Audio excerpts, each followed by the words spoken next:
For the players.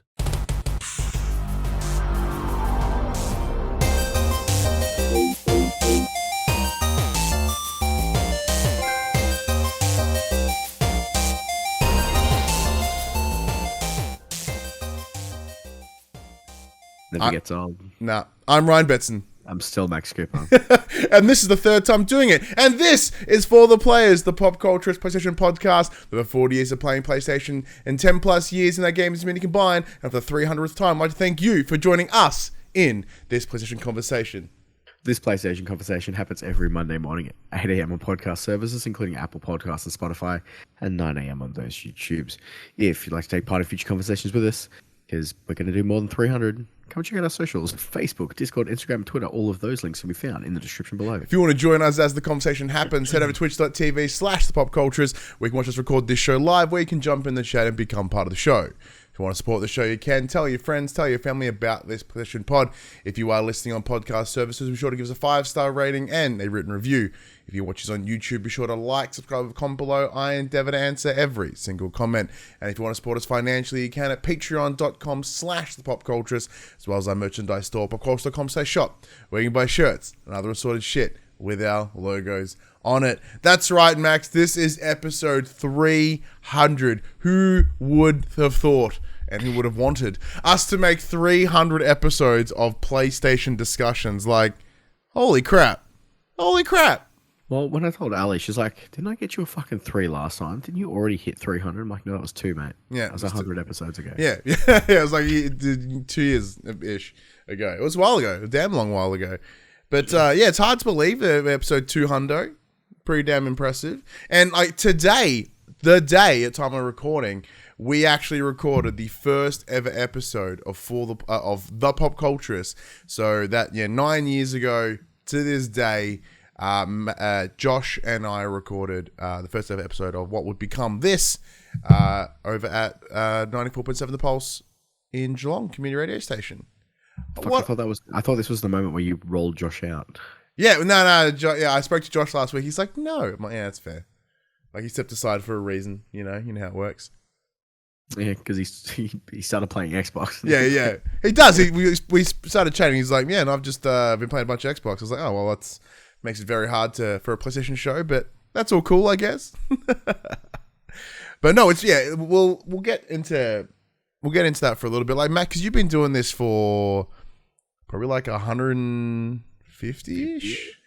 Yeah, I think we're at a point now where there are more episodes that you've done than ones that you haven't. Yeah, which is massive because like you coming in as the secondary host, but you're now the primary host because Josh is long gone. Absolutely long gone. Yeah, it's it's been good fun though. Yeah, and it still will be, hopefully, as we're not done yet. Now, look, I'm gonna be fucking straight up honest. All right, I have popped some Ritalin to do this podcast today. First one I've ever done medicated. Normally, I'm just absolute utter chaos, and it probably explains why things are a little dodge. Because like I normally just used to going with the flows of my body when it comes to doing the show, but like I do feel different. I thought, I'm going to pop a short acting one just to see what happens as I record the show. And it does feel different, but also doing it for 300 episodes unmedicated, it's a weird energy. It's a weird feeling. Well, not to shake up the norm, I'm fucking real tired. And yeah, you can tell your delivery is hot poo. But no, I've got a you can probably tell my voice is all deep and croaking. Yeah, it's very sexual. I'm fucking sick. That's crazy. But how's your week been, man? Let's get into the usual. My week has been interesting. It started off fine. Mum's obviously come down for a visit, but I woke up Friday morning to just a complete shit show of work-related nonsense. So I'm kind of in work limbo at the moment. I'm not sure what's going to happen until tomorrow. So for context, what's the limbo? So the company that you work for, the company that I work for has appeared to have lost the contract for the site that I look after. But the company that has taken over said site they were given my contact information by the site themselves, and they're like, "Hey, we kind of like Max. You should totally hire him." So I may possibly still be doing what I'm doing, just for a different company, but I don't know yet. So hence the limbo. That's a whole lot of things. That's a bunch of cash. It's something that I super didn't want to deal with right after moving into my house and having to. Yeah, so I've had a pretty stressful weekend. That's always been niggling at the back of my brain. And today I spent all day setting furniture up. So yeah, went out and got a bunch of stuff to to kind of fill out the house, because we still haven't really unpacked yet. Yeah, and you intentionally wanted to buy new furniture for the new house, so that not a lot of furniture came across. You kind of pissed off all the old stuff. You know, we got some chest of drawers today. I've got a bookcase to build to sit behind me here in this. Need a hand? I love flat packs, man. I love flat packs. Yeah, I do too, except when I have to put them together with Allen keys. Well, so I'm saying, I'll come help you out. I'll come help brother out. Allen keys are the worst, but all the furniture I put together today, not a single Allen key. Ooh, beautiful. But in big bold writing, it said, "Do not use drill." I'm like, "Fuck that noise!" I'm using instantly. Yeah. So I think I got home at like 2:00, and I only just finished the second dressing table at like 6:30, 7ish. Because I messaged you at whatever time. I was like, "Hey man, for episode 300, I thought we could do something different. I thought I could do nothing this week, and you could just do everything." Which you graciously did, which was awesome. Yeah, I threw a news doc together, so it's a interesting one. It's today's been good, bit of hot mess. Nice.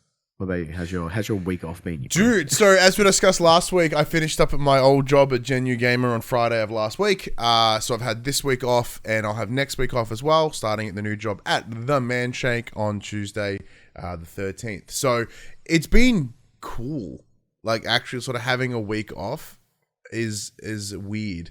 It's an interesting feeling, because like I have had time off obviously in the past, like around Christmas, seasonal stuff, but never like, it's been a while since I've had dedicated holidays where I had nothing to do, no commitments, just going with the flow.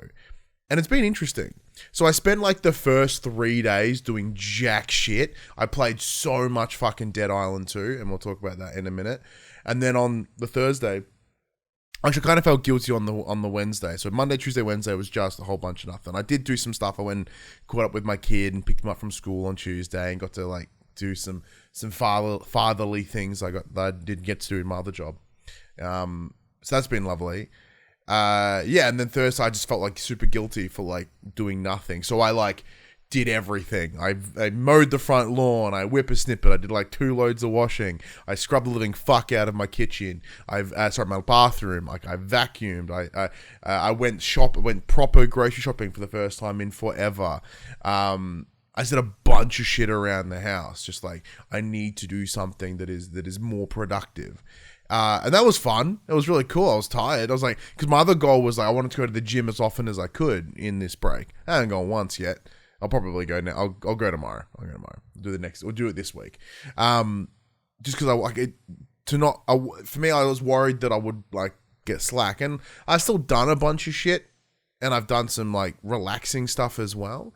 So another thing I did is once I got my payout from work, my all my leave and my termination package, I went and strippers. I was going on the way to strippers in true Ryan fashion. I got distracted and I went to Pop Culture, and I picked up a new minis game, which is Star Wars Shatterpoint. So for those that may know, like I love painting minis, and I've been doing the Atomic Mass Games Marvel Crisis Protocol for the longest time, and they've released a Star Wars variant, and there's all these little cool Star Wars minis, and they're all in the design of like similar to that artsy design like Clone Wars. So they look fantastic. So I spent literally all of yesterday and a little bit this afternoon just painting and building. Gashed up my fingers something fierce with the Stanley knife, and then I glued them back together. So that was by accident. So that was cool, and then painful, and then good. So that was interesting. But other than that, like in those moments where I've kind of been doing nothing, I've just been playing games. And it's been really good to sort of just freely play games. Because as I mentioned, the first 3 days of my break, I literally spent them playing Dead Island 2. So big shout out to the team over at Plaion Australia for providing the review code for Dead Island 2.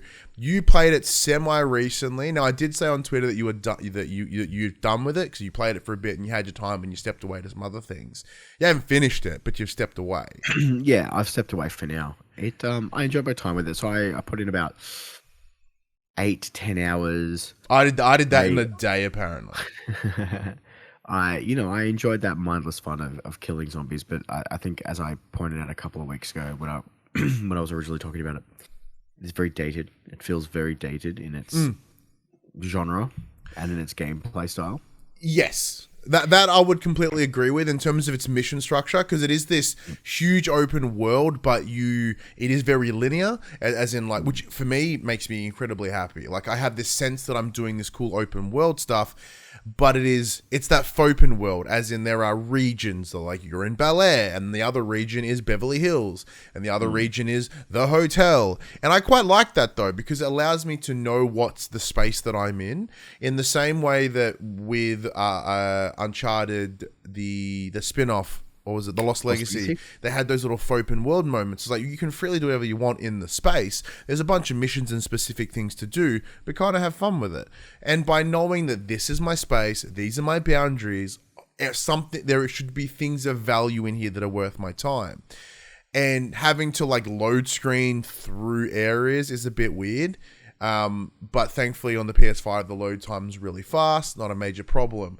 But one of the things that aren't outdated in the game is its visuals. It is quite visually impressive and way more ultra violent than I anticipated. I was like, it's a zombie game. Yeah, it's going to be violent, right? But Jesus Christ, I did not expect this intense level of violence. Now, that's not a bad thing. Like, I'm not like poo-pooing it for that reason, but it's a lot. Like, a lot.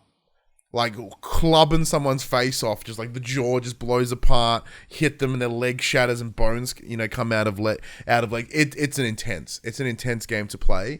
And I probably shouldn't have played it for 3 days flat, because that's a lot of stimulus and a lot of like desensitization to violence. But like the characters are cool, but in terms of that outdated setting, like as you mentioned, the characters do feel very like early, late 2000s, early 2010s edgy. Everyone's like talks a swag, blah, blah, blah. And everyone's a stereotype, which fits with what they're portraying in this LA environment. But like I have thoroughly enjoyed my time with it. Yeah, like I said, I enjoyed my time with it. But yeah, you can it definitely shows its age. Yeah. Well, considering once again, not visually, yeah, for in a gameplay perspective. For a fun fact, the second ever episode of the Pop Cultures we recorded, which is a week from now, 9 years ago, we covered the announcement of E3 where they announced Dead Island 2. So it's kind of interesting that 9 years later, like I'm finally playing it, which is really bizarre. But it's been in your backlog for that long. Yeah. Which is no surprise. It's like I'm really bad at getting into my backlog, but yeah, like admittedly, there's weapon degradation, which we know I hate. But in this game, it makes sense. And I can repair my weapons, which makes it okay. The ability to repair them is what's important. Now, the game's fun. I hope, like I said, I'm enjoying the it feels, because there's a multiplayer aspect, which I haven't jumped into. But as of right now, I've not felt overwhelmed that I need more bodies in the game with me, which is cool. Yeah. Very similar to like The Division. I like that I can play the entire game solo if I want to. And it's open world with that single, like very focused narrative allows me to go, well, I'm just going to go here now. I'm going to go here now. And like, I feel like I'm not being bombarded with side quests either. So like, there are side quests, you can go and wander over here if you want, but you're not being smashed. The map sucks, but like it's better than like an Assassin's Creed level of map just covered in icons. But yeah, for sure. No, I really, really enjoy it, which is good fun. But in order to like bring myself down from 3 days of hyperviolence, I finally booted up Gas Station Simulator. Don't you roll your eyes at me, Max? That game is fucking awesome. I've been seeing you fucking play it. I Every have, time every time I log in, it's just Benson's playing Gas Station Simulator. Yeah. It's like, why? because the game is mad. It's a silly idea. So it's in those like veins, those simulator games, you know, that are fun. But for some reason, the repetitive task system really makes my ADHD brain happy, because it's just like, go to this, go to that, go to that, go to that. So it's kind of that sporadicness of my brain, and it's small repetitive tasks that I go over here, I quickly serve a bunch of people at my register, run over here, fuel up a bunch of cars, run over here, take a shipment, run over here, get the garage, replace the, you know, fix the person's car, and then repeat, and then go over here and do this and clean up the space. And it's a absolute stack of fun. So I've got a level 5 popularity gas station. It's level 4 overall. I've got a mechanic station. I've got a warehouse around the back. I've got the ability to sell a bunch of different items. And like knowing that there's a road diner sort of game / expansion coming off in time, and the games talk to each other, I'm really excited to see like how that ties in now that I'm sort of building up this.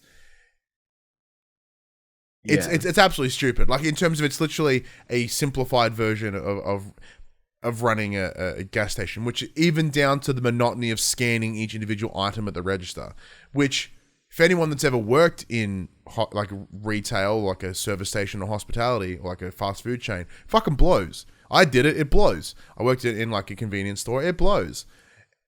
But I don't know why I like it here, because I know I can leave at any point. I don't have to work there full time, I suppose. But it does make me very happy, and I've thoroughly enjoyed it. I'm glad you're enjoying your time being a fucking gas station dude. Look, it's better than like what you're doing, right? Hanging out and fucking slaying big old demons or whatever in Diablo. To me, it's better anyway.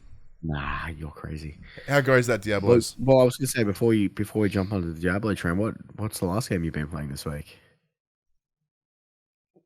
We played it Friday night. Hey, Street Fighter 6! So thank you to the team over at Turn Left Distribution here in Australia's. We will provide a review code for Street Fighter 6. Now, I have only played it the once with you, so I have also only played it with you. Yeah, so Max and I were like, hey, we got a code. We downloaded it with our sweet cable internet. It was done pretty quick. Like, let's get this online a bell. We jump in, and we go into this lobby section, and it was super weird because you have to create your character. So we go in, and then you've got to go to an arcade station, and then you've got to like pick your character before you sit at the arcade station. It's a bunch of unnecessarily fluff to just matchmake with someone. Yeah, and then if your opponent accidentally agrees to play a ranked match against a bot, you have to wait longer. Yep. I accidentally flicked the toggle and was like, boop, ranked match, and I'm playing against some fucking random bot. And it was really weird. And also, Puck, yes, I did get the alien conga line. So part of the gas station simulator, you build a bus stop and party buses stop and just like destroy your, buy all your shit. There's a line of people dressed as aliens coming in, they dance and they buy all your fucking cigarettes and newspapers and they fuck off. But yeah, so Street Fighter. So like, obviously you're a more Street Fighter aficionado than myself. I've always been Tekken, but I did find a gentleman in the game who plays like Eddie, which is great for me because that's the only character I'm really good at in Tekken. Yeah, you like kicked my ass, like very, like smashed him. Very. But then you went, how about this guy who looks like a pimp Saruman?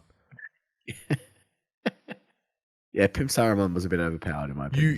Instead of his name's JP, his name should be OP because Jesus Christ, he obliterated me. Yeah, so apart from like the weird matchmaking words that we had, I'm assuming there is a way that is easier to do it. Like I think you can create your own room and then you can probably invite friends to that room.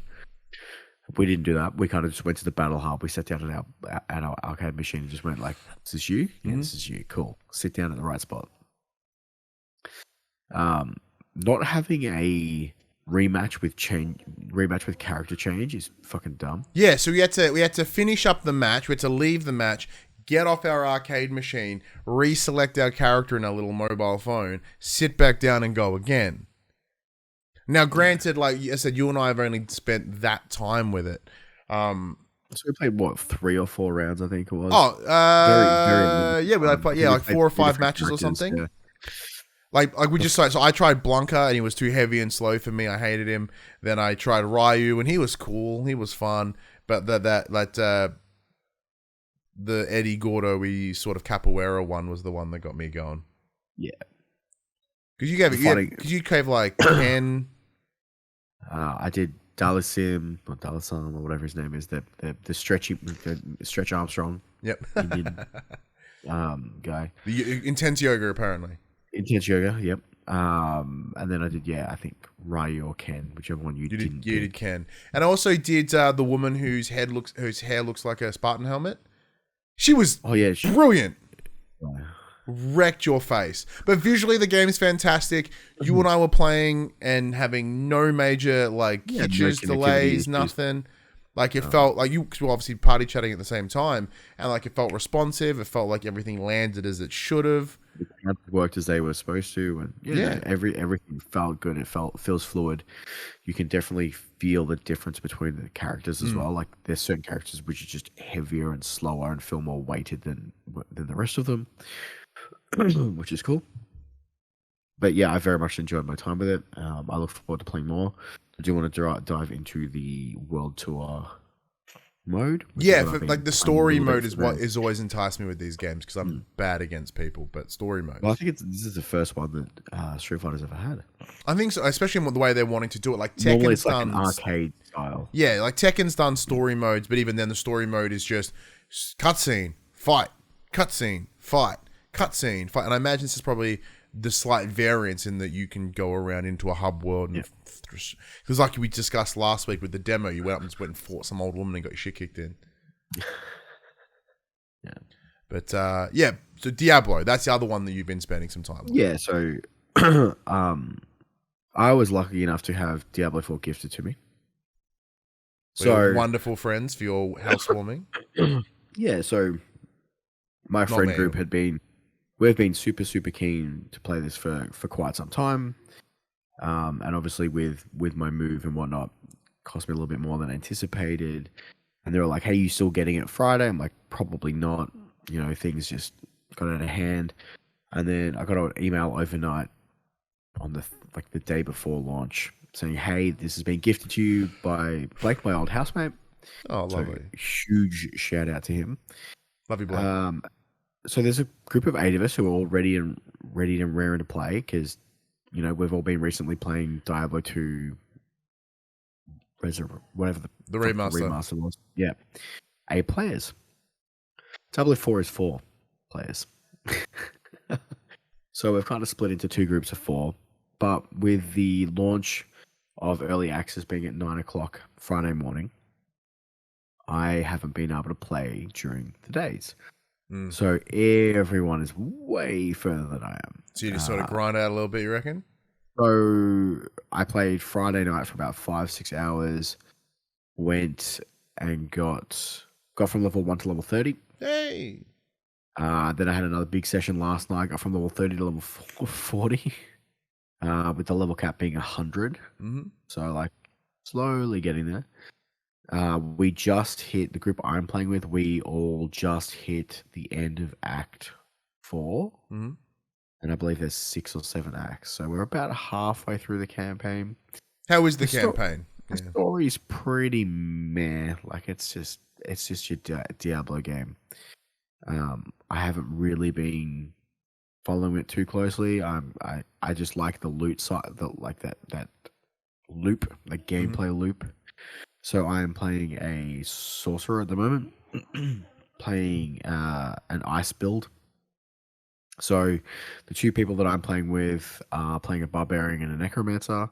So I kind of just come in, freeze everything, and just keep everyone crowd controlled while they kind of tank for me. It's been great fun. The visuals are stunning. They've kind of shied away from that. Diablo 3 was very bright and very colorful, whereas this still has the crisp textures that Diablo 3 had, but they've toned it all back down to be more in line with what the original Diablo and Diablo 2 color palette. A lot of like grays, browns, those reds from the fire, very dull, very muted colors, and that's not necessarily. And it looks great. A lot of the a lot of the a lot of the enemies are reused, so you've still got a lot of this.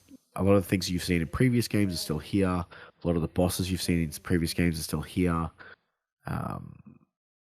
But if you enjoyed those types of games, this again is an easy recommend. Fantastic. I'm having a blast with it at the moment. I will probably be playing more after this. I actively considered playing it. However, I don't remember my password to my BlizzNet account, and I don't have the authenticator app anymore. So even if I did remember, I can't authenticate it because I can't log into my authenticator app. And I tried everything I could to get around it, and it's the only way by the looks of it is contacting Blizzard Australia directly and being like, "Hey, I can't get in." And that seems way too much effort for me to not really give a shit. So, like, it's on my list of things. Maybe I should sort out the BattleNet, whatever. But the last time I used it was playing WoW back in the day. And the problem is, it's like, what was your first WoW thing? I'm like, I don't fucking know. Probably Betson. I probably should. Oh, that's probably good. I probably just call him Betson. Either way. Of course, other than that, is there anything else you've been dicking about with? Not really. I haven't really been playing much this week because I've been pretty flat out. I did also spend a bit of time, excuse me, with SkateBIRD. So SkateBIRD was a game that we saw in I think it was a showcase of some sort. It was essentially this little Tony Hawk's Pro Skater game, very indie with a bird as the player. So it's kind of the idea of this little budgie, little lorikeet, little rosette. You can pick a bunch of birds on a skateboard and you go around like this bedroom. It's awesome. So we've had the code for a little while. I've dicked about with it a bit. My son had a fucking rad time with it. He's like, this is hysterical. So he made himself a little cockatoo with sunglasses and a scarf and a set of headphones, and then proceeded to just like stack everywhere. And he had the best time in the world. So does it play like Tony Hawk or does it play like Skate? It plays like Tony Hawk, so in terms of a control scheme, it's very simple squares and X's and all that simple stuff. It does have that sort of floatiness to it, but also that janky indie-ness to it, which is fun because it is an indie game, and to all its credit, like it is very fun for that reason. But like it doesn't, because there's no campaign. Like, you go in there and you go talk to other little birds in your rooms. Like, hey, go do this now. Like, I don't feel it quite has the strong controls that Tony Hawk does. Like, it's the same input design, but it doesn't have the same feel. Yeah. Does that make sense? Doesn't feel as tight. Yeah. I'm with you. Which is a problem. But I'll spend some more time with it. Have more to say shortly. Big thank you to the team. One thing I do, more Jedi Survivor, further on in that game than I was before. And additionally, I should say, I am now the first ever world WWE 2K23 GM champion of my Loungeroom. I won. As I heard myself, I thought you said you were doing shit compared to the other two. Oh, I was. But everything turned around. So this is the thing. So in the GM mode for 2K23, they added the addition of Hall of Fame trophies. So they're trophies that you get, or achievements that you get throughout your season that benefit you in other ways. So you have your standard metrics, which is your fan total, your money total, and then they've added the introduction of these Hall of Fame trophies, which is, earn X amount of money over the season, complete this many match types, do this many challenges, etc. Until the second last show before the WrestleMania, I had only one trophy, where both Phoebe and Craig had two each. So I had the only one I could achieve in that short window of time was do 8 TLC matches in one season. So I just backended my season with tables, ladders, and chairs until it popped on the show before. And I was like, yes, brilliant. So then because I just happened to have the most amount of more fans, but I was coming third because I didn't have those Hall of Fame trophies. So suddenly I shot up from third to first in the second last week. Then comes the pay-per-view. I play a bunch of cards that's retain my fans, free crew booking, free this, all these things I stacked up, even down to the show before I had this, I picked Kurt Angle as my GM. Shittiest choice. However, except for these one clutch moments. So what it allows you to do is when you do charity promos, which are part of the each show is booked by match, promo, match, promo, match. We're playing that easy. The card that I used allows my promos to be free and doubles the amount of fans that I get out of it. So what I did in the Go Home show, which is the show before the pay-per-view, I had The Rock versus The Miz. They're building this level 4 feud, ready to fucking party for the pay-per-view. I get The Rock to cut a promo. He's got level 5 mic skill, so it's the best possible result that I could get. Bump 15,000 fans, didn't cost me a fucking thing. Skyrockets me even further into the next one. Following show, I just pick I use a bunch of cards that I had stacked up. Was like, if you're doing a if you're doing a whatever match, you get an added benefit. Boom, boom, boom. And I had a card that says you retain most of your fans from the show. So instantly I went from like third to the winner in like two episodes of the mode. It was awesome. I was actually a really like good winner. I expected to be an absolute garbage person, be like the fucking worst winner in the world. Like, yeah, rub it in your face, you fucking nerds, blah blah blah. And I did a little bit, but I did hold it together. I came out the victor, and now as part of the agreement of the new season, we're starting again with a new draft now that we know what we're doing, and the belt will be defended at every pay-per-view, so every 5 weeks in game. The belt will go on the line as it should in every pay-per-view, so I'm expecting it to change hands a lot rather than keeping it for a whole season, because that's 25 weeks in game. It's a long time, so we ain't going to do that. Now, Max, seeing as we did post up an NGL, I'm not gonna lie, over on the socials, which allowed us to get some questions, and I was thinking rather than like lump them at the end, I'm gonna scatter them throughout. So let's answer a couple before we head into the news. You keen? Sure. So to celebrate episode of 300, as I mentioned, we thought let's open up the floor to anyone that wants to throw some questions at us. We'll have some fun. Phoebe in the chat goes, I was robbed. Yes, you were, because I came out of nowhere and I kicked your shit in. Question number 1. Now, a lot of these are probably just from like the app itself. So question number 1, is the earth flat? No. Dumb question. Next. No, next. All right, some of these are just the stupid ones from the app. Ever gone skinny dipping? No. None of these are fucking PlayStation related. Or show related. How do you feel about COVID? What was your fave subject in school? These are all lame. Here we go. Here's one. Which upcoming PlayStation game are you looking forward to the most? PlayStation exclusive or just game on? I'm gonna read this as PlayStation exclusive. Can I still have Final Fantasy XVI? It's a console. Well, technically it's a console exclusive. That is true. Because like that's an easy answer. At the most truthful, I guess. It comes out in what, like 4 weeks? Yeah, not even 3 weeks. Yeah, not even. That's pretty quick at all. For me, let me see. The challenge that we have is that we don't really know what's coming, and that makes it difficult. So if we think about what we know is coming, I could just say Spider-Man 2. Yeah, Spider-Man 2, Wolverine. Factions. Oh, now we've got Concord and Fair Games. Factions is never coming. I've decided that it's abandoned us. Yeah, it does feel like something like Neil Druckmann did a Hassan Karaman on us, which is a bit shitty. He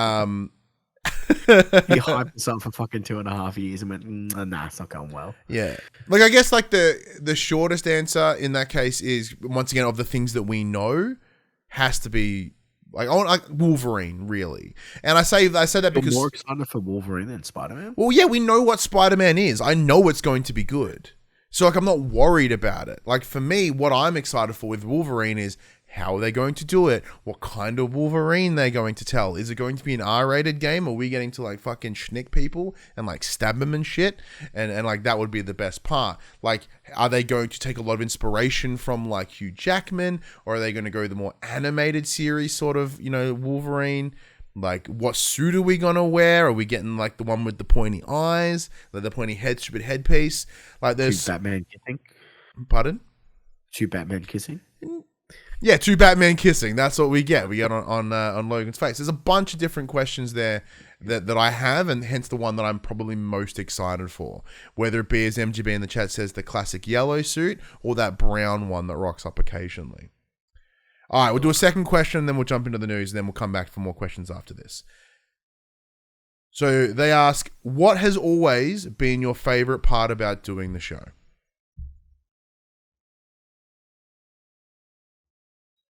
Should we go first?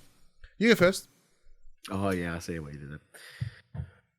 Well, we've said this on... I've said this on multiple occasions. It is, despite the fact that, we do the show, this is the one time we kind of hang out each week. That's what we do. So just that social aspect is probably the best for me. Getting to meet all the people that I've met, having the opportunities that now are available to me. It's just doing this fun little show as a side gig has really, been fruitful to a degree. Like, it's just, it's, all the perks are great, and being able to work with so many fantastic, like PR teams, publishers, all that stuff is great, but it's just getting to meet all the people has just been amazing. So yeah, it's been really fun. The answer, I'm gonna give you a bit of a cop-out answer. My always favorite part of doing the show is been doing the show.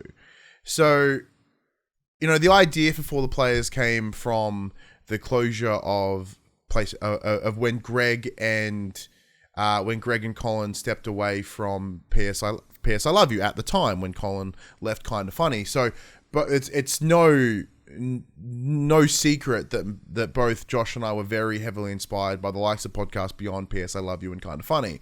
So when that ended, we went, well, we want to do it. I love PlayStation, and at the time, Josh loved PlayStation too.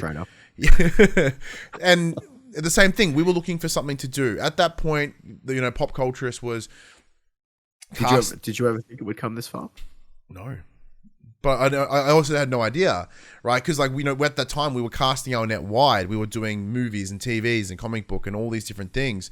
And we're like, well, we learned that what we're doing is not the right idea, because we're touching on a bunch of small things. We're touching on a bunch of things really small, but why not do something that we know about, we care about, and we're passionate about? And that'll come across in the show. And I think that's why 300 episodes later, we're still doing it. And I'm still excited about it. I still care about it. And I think that comes from getting to do something that I'm passionate about and that I truly care about, which is PlayStation, and all the other benefits that come with it, whether it be, being in a position where, X amount of years later, we're able to get review codes, we're able to be part of the industry, which is something that I never thought that would ever exist. I kind of brought it into fruition, just kind of like, well, let's give it a whirl. And then by connecting to the right people and being friends with, making friendships, that's always been a real big advantage, is just the amount of cool people I've met doing the show, whether it be our friends like Paul, or, the team over at Well Played, or the Explosion Network guys, or Jono, or the 8-Bit crew, and then of course all the publishers, working with PlayStation Australia, where they've invited us to cool shit, which is insane. The team over at 2K, and just, you name it. We've worked with everyone at some point, and there's a bunch of names that have been very incredibly helpful. And whether it be the names of, they no longer work in the industry, but they're still a dear friend of mine, is obviously Kat, who we met in the line for Resident Evil 7, the remake, the Resident Evil 7 VR, at an EB Expo, and we were just talking smack in the line, and she came over and we just started chatting. I made, a genuine friend. And, other people like Mikey, who was bounced across, we met at Ubisoft, now they went to 2K, then they're at 5 Star. There are names that I see, and people that I know, even Con over at Square and Bandai. These are incredibly awesome and kind people that still give us the opportunity. Because the other thing that I really like, there's a couple of things that I love, and the other is that we still get to do this. We have a small viewership, and it really hasn't grown or changed in a number of years. We've kind of stayed pretty steady. There's new people come in, but it's kind of never enough to really make massive change. But what I really love is that by working in the micro community or the micro influential space that we do, the people that we connect with care more, because what we do is so targeted and specific, and we get to make really cool friends with listeners and community members, and that in itself is something amazing. But I guess the big thing, as you mentioned, is the social aspect. Like think about, like, you know, obviously for Josh and I, like, we both had busy lives. He had kids, I had kids, you know, we didn't catch up all that often. So forcing ourselves each week to come together and catch up and socialize and talk about the things we love was great. And then getting to shift that to you as well. Mostly because you and I miss. I do miss the in-person shows. Oh, me too. Most definitely. COVID kind of like fucking fuck that shit up. Yeah, super COVID. But, you know, even then, like, you know, you and I were friends, but you were my ex-wife's friend. Like, you knew Millie first. You knew her since school. So we were kind of just acquaintances. And then, you know, we've grown up what I would consider a really fucking good friendship, you know, in that time. It's fine. You know. It's fine. But you know what I mean? And like, a week off, you didn't come and visit me, but you know. I know what you're doing. You said your kid was sick and shit. I'm not going to hang out with your sick kid. I'm still sick. Even though say like, I'll come help you build some fucking shells. And I think that's probably one of the biggest parts about it for me is like how our friendship has grown and changed in the 150 episodes that we've done. You know, it's been, that alone is incredible and something that I truly dig and I'm very, very grateful for. Yeah, no, it's been a hell of a journey. Oh, I still can't believe it's been 150 odd episodes with me now. Yeah. Like because like I mean, in a way, like, you know, we started pre-COVID. That's what, like, fucking 3-4 years ago now. Yeah. COVID's really like skewed my aspect of my fucking time, my vision of time. Everything's kind of hazy. The before days. Yeah. Do you want to do one more before we go on the news? All right. I got some breaking news too. That happened like 15 minutes ago. Oh shit! All right. Well, it's not that exciting. Okay, cool. We'll get into this one and then we'll jump into it. So the question is, we've got a bunch of questions, but most of them are from the app. Been like, have you ever gone skinny dipping? Do you have any tattoos? Do you watch Harry Potter? Fuck them. I want PlayStation ones. So if you had to choose, which generation had the better exclusives overall? PS3 or PS4?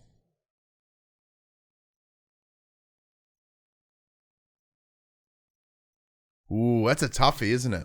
So the PS3 has advantages in terms of that. I think there's a lot of groundbreaking IP that presented itself in the PS3 era, which led into PS4, whether that be the likes of Infamous, Uncharted, The Last of Us, Killzone, Resistance. Obviously, Killzone Resistance didn't really Killzone made its way to PS4. Resistance didn't. But like God of War, sort of like God of War 3 on the PS3. Heavenly Sword, Heavy Rain, Demon Souls, obviously big one on the PS3. Metal Gear Solid 4, Guns of the Patriots, whatever it was. And then PS4, it's tough. But then PS4 had a lot of big ones itself, whether it be Last of Us Part 2, Ghost of Tsushima, Days Gone, God of War, Infamous Second Son. It's really tough. Like for me, in terms of doing what I do now and the way I cover games, obviously the luxury that we have of being able to play so many games, that all happened in the PS4 generation for me. So I have a lot more of a stronger affinity to the PS4 generation just purely because of exposure. But I also do love my PS3. And even so much so that I'm currently like trolling through Marketplace to try find one of those 60 gig backwards compatible PS3s so I can start playing some old PS2 games again for some reason. So I'm on the hunt for one of them. If anyone knows how to get one for a reasonable price, let me know. Yeah, I think for me it's going to be PS4.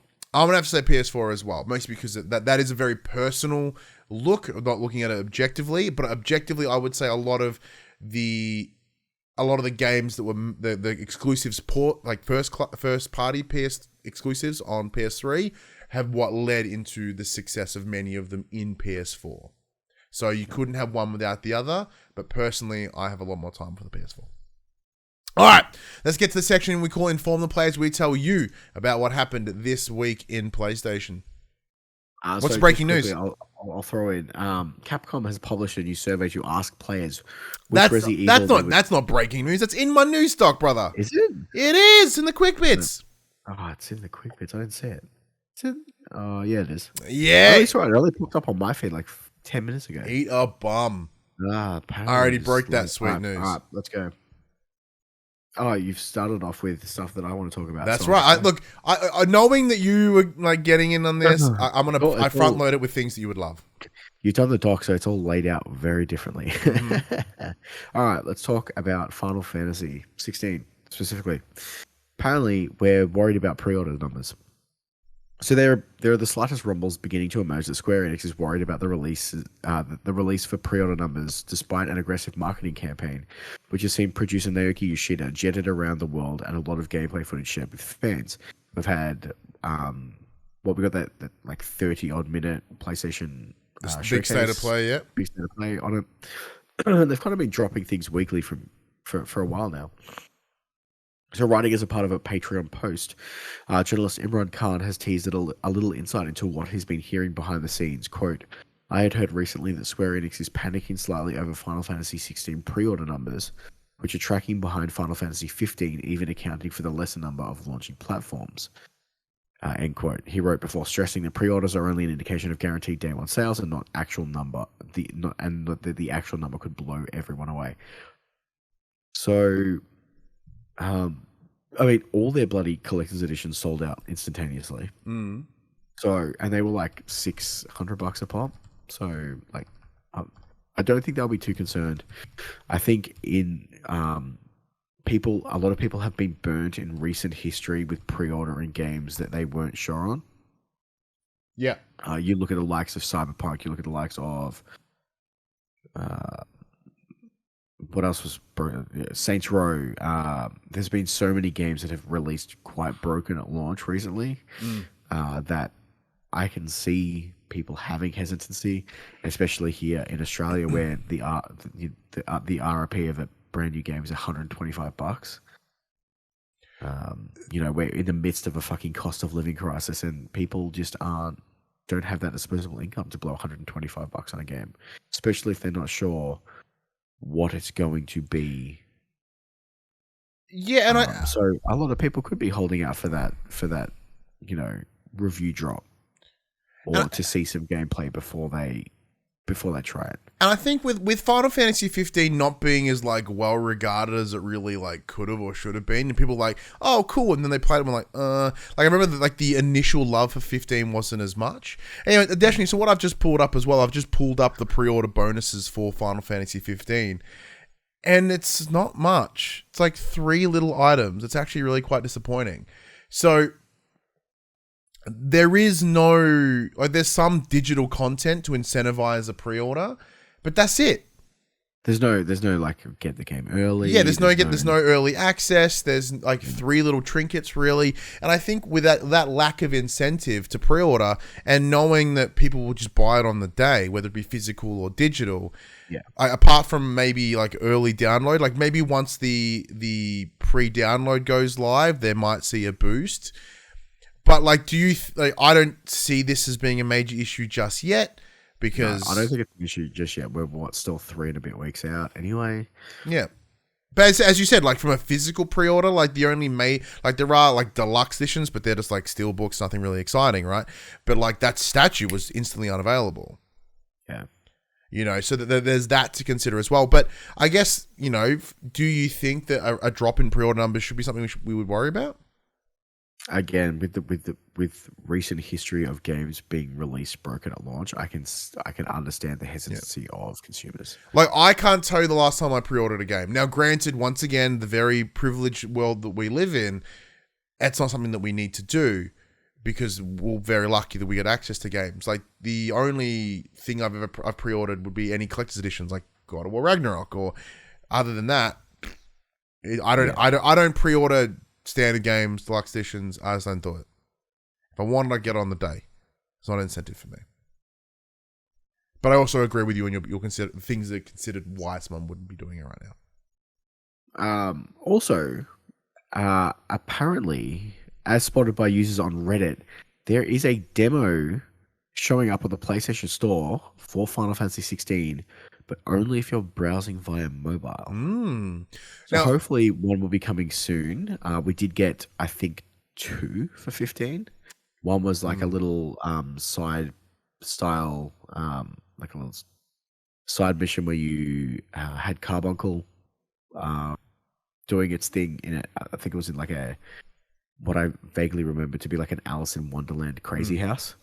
And then we had the one, the bigger one where you got to drive around in the open world and play like a little chunk of the early to mid section of the game, where I completely busted out of the out of bounds. I remember that, yeah. Straight through the physical wall and just went, oh, I'm going to go explore over here. So hopefully we get a demo. I'm so keen to play this game. Yeah. So we've got our request in for a review copy. No idea when that will arrive, but the idea of you getting a demo between now and then, I'm sure gets you excited. Would you check it out, or are you going to hold off and keep it? No, I think I'll definitely check it out. Because I would love to compare where that slice is, if there is a demo, where that slice is. They put it. Very nice. Very double noise. So, Raider Type R has resubscribed with their Prime for 24 months. Thank you, Raider Type R. A name that always pops up. It's been popped up for the longest time, so thank you for your support, my friend. But like for myself, I'm keen for their beta demo because I like the look of 16. It intrigues me, and rather than having to spend dollary dues to pick up the title or wait for if I can like dip my toe in now and go, okay, because I didn't hate Final Fantasy VII Remake, right? It was cool. I enjoyed it enough, right? But I know like if it pulls me in enough, I might consider it. And the demo is a great way to do that. Speaking of Final Fantasy VII, though, if there's some farming in there, you're sold. Yes, most definitely. You can jump in this one. I'll let you do it. Yeah, that's right. I'll let juice up that throat meat. All right. So as you alluded to, there has been some Final Fantasy VII Rebirth news. So Square Enix has taken to Twitter this week with a number of posts on the upcoming Final Fantasy Rebirth release. It stated, question, how is development progressing on Final Fantasy VII Rebirth? With the answer being, development is progressing smoothly and according to plan. We are currently working on nailing down the release date for the game. This is from Yoshinori Kitase, the producer. The next question was, how will players' journey through the world of Midgar differ in Final Fantasy VII Rebirth to the original game? The answer being, players will be able to journey across the wide and multifaceted world with a degree of freedom, experience a myriad of different stories along the way. This is coming from Naoki Hamaguchi, the director of the game. With the last posting being less than 24 hours from now, we will see if there's anything throughout the week. Now, this was allegedly coming this year. Yeah, I believe it was the back end of this year. They gave the what was it, like fall, winter 20. Yeah, so December. Our summer. Yeah, so December through to February. So it's going to likely fall into 2024, I reckon. Probably like late January, I'd imagine. I think it technically said winter 2023, but from a fiscal year, which does like cross over that line, I think because the fiscal, whether it be the fiscal year from like March to March or June to June, it would it still fits within that category of winter 2023 for the US. Yeah, for sure. But so obviously that with the problems that Final Fantasy's had in terms of release dates, whether it be the release date of 15 getting announced, brought forward, and then pushed back, then the date for 16 being released and then delayed. Do you think there's just a hesitation from Square Enix to commit for Rebirth? Necessarily. I mean, it's two different teams working on Rebirth and 16. So no, but I mean overall, like, because obviously with so many changes to the production pipeline for many developers, committing to any sort of release date is risky in and of itself. Yeah, for sure. It's hard to tell. Pure speculation. They may want to distance themselves from their own game. Like, Yeah. I guess even so right now, like it's they've gotta interesting give that themselves room to breathe, so to speak. it's interesting that we're like a couple of weeks away from the release of 16, and people are already like, yeah, but what's the next one? Yeah, That's interesting. So, but like once again, for you being the big fan of Final Fantasy VII, tattoos on your arm. I guess the difference between this and the difference with that is Final Fantasy VII is a part 2 of 3, Mm-hmm. whereas 16 is just its own standalone adventure. So a lot of the people we really like part 1. When do we get to play part 2 again? Like when do we get the next thing? Whereas 16 is its own self-contained story. Does the idea of a wide, multifaceted world make you excited? It sounds very open world / open world. 7 was open world. Where the majority of the central part of 7 is you flying around on that fucking broken ship, a broken airplane where you can only fly on shallow water. Because I didn't finish 7 remake because I got distracted. I got to the Colosseum bit and then I just got bored. Yeah. But my understanding is that the end of this game is what leads into the second disc of the game, which is when the game opens up. Yeah. So like what they're saying here is kind of what people should have already really expected. Yeah. So I think it was more of a what can we expect to get out of it? Like how far of this world can we travel before it's like, hey, this is our cutoff point. Interesting. Very, very cool. Because it's not like we can just pop our third disc in now. It's true. You'll have to wait a couple of years to get to where they're going. Yeah. So, speaking of games we don't have dates for, Spoods. So we got a bunch of Spooderman news this week. First one I just titled Symbiosis. So speaking to IGN, Marvel Spider-Man 2 creative director Brian Intihar talks about Peter Parker's symbiote suit design. He teases that the outfit's origin will, quote, tie into why it looks a certain way, end quote. In other words, there are narrative reasons why this version of the suit doesn't quite look like the symbiote costumes we're used to. As you'll notice, it kind of looks like it looks kind of weirdly low rendered, almost like this clay over the body, rather than looking like the suit, whether it be from the Spider-Man 3, where it's just the suit on the outside, it's a black version, etc. So Intihar adds that there's, quote, more to that suit than we've shown in terms of visuals, end quote. So we can look forward to discovering those. He says the Tom Next design team aims to keep some familiarity, but also add new elements, much like the team did with other suits in previous games. But the new suit isn't just for show, though. While playing as Peter Parker, you'll be able to use his symbiote abilities, which make the character play much more aggressively and with greater power. Intihar calls his new finishes, quote, some of which we saw in the gameplay, quote, borderline brutal. So this aligns with some of the observations that we had with that trailer in terms of the tone of the voice for Peter is different, like the moves are very aggressive. I am initially sort of hesitant, like post-trailer, thinking we've seen the symbiote in a story in a number of different ways, whether it be in games, in movies, in cartoons. Like it's one of the most heavily used stories ever in Spider-Man, aside from fucking Uncle Ben dying. So I do wonder what they're going to do here that is narratively or characteristically different. And I hope that by having the suit appear in a different way, whether it be its potential connection to what's his face, the guy that plays the Osborn, but the younger one, Harry Osborn, whether it's a space ooze like in Spider-Man 3, or if it's like the comics where he picked it up from some costume shop thing at some point. I'm excited to see what it is, and I'm glad that they're doing more to it to give it more than just he has a black suit now. Yeah. I'm just going to rip through this because we got quite a lot. So the other one is Swapsies. So now, speaking with Eurogamer, that same creative director, Brian Intihar, elaborates on how character swapping works in Marvel Spider-Man 2. Quote, when you're playing the main story, we control when you switch between Pete and Miles. It's done in service to the story when we're making those switches, for sure, he says. But then, you'll be able to, in the open world, freely switch between them with a simple button press. So, when you're in the middle of a main mission, there will be a set moments where control switches between Peter Parker and Miles Morales. But if you're just free roaming around the city, just swinging around doing Spooderman shit, it sounds like you can swap between Spideys whenever you want. And it sounds like there will be reasons to do so. They've also added, quote, we have content designed around Peter, and we have content designed around Miles, and we have content where you can play as either.